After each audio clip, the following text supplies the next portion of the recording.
move on, talk about being strung up by the testes.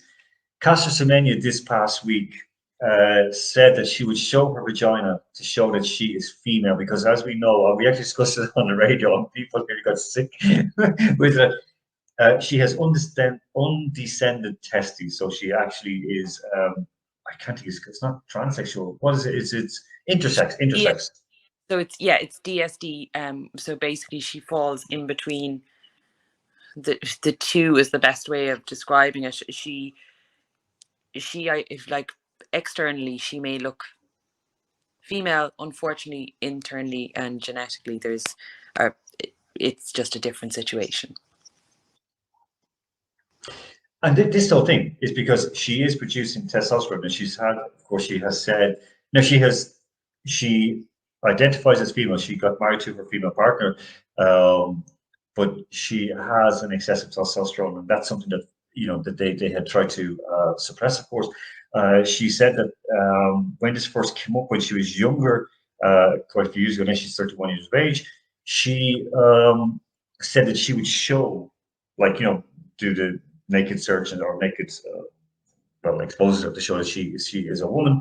Because again, as I said, like she has the internal testes, which produces testosterone, which makes her, it's called hyperandrogenism. So basically, she has more muscle and strength than other women.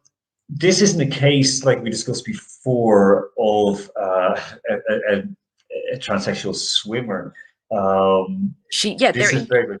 She's intersex. This isn't a choice to identify as either a gender. She literally, externally, she was raised as a girl because, for all intents and purposes, when she was born, that is how it would have been the case for the doctor, midwife, whoever was there, her mother, her father.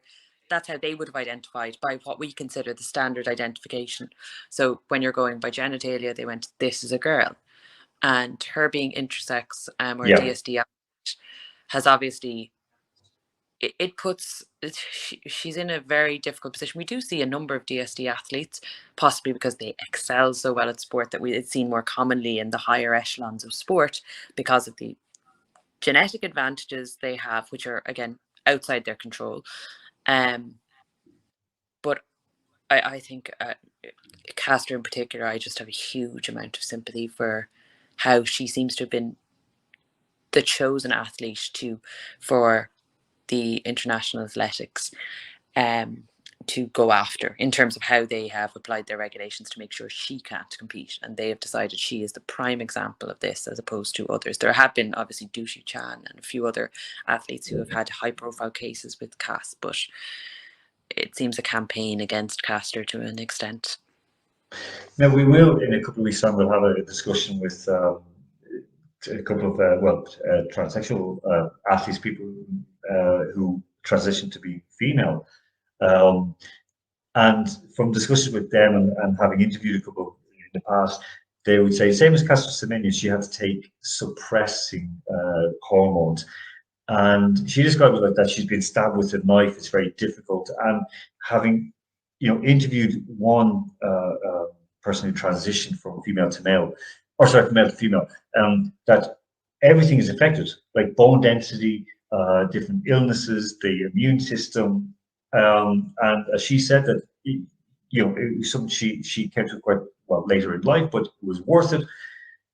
But with Castor, I mean, she's still seen as other, but yet I mean, we know it, for example, from rugby, from the Pacific, from Samoa, that where there are these intersex people. They're males, Fafuin, I think it's called, where they actually identify as women.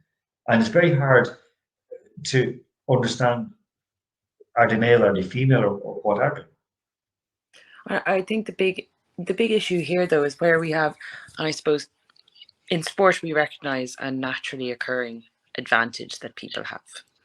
And the difficulty is, if we're asking athletes like Castor to take hormone suppressants, it's not the same as asking someone who is choosing to transition. We're asking someone who, through no fault of their own, has a genetic advantage, arguably, probably in other aspects of their life, they don't feel it's an advantage to suppress so they can compete in sport. And I think it just becomes, it's a bit more of a complicated one, because when the likes of the intersex athletes start competing in sport, for the vast majority, they are unlikely to be aware of the advantage they have or why they have that advantage. And that's where it becomes a minefield. Like, it's just so difficult to figure out what the appropriate action is, because for a trans athlete, they're aware. There's an awareness. They're going, I was born male or female, and I'm transitioning to either gender. There's an awareness there. And for the likes of Castor, I think when visually everything appears externally to suggest, no, she's just an exceptionally talented woman, and she still is an exceptionally talented woman, but she has that other complexity in terms of being a DSD athlete. It's very difficult. It's ethically, morally, everything that sports have to do to look into this. It's, to me, it's much more complicated a question than trans athletes, and I think it's very difficult to know. Like, trans athletes obviously are going to feel they're in the same category, but it's so much more complicated, I think.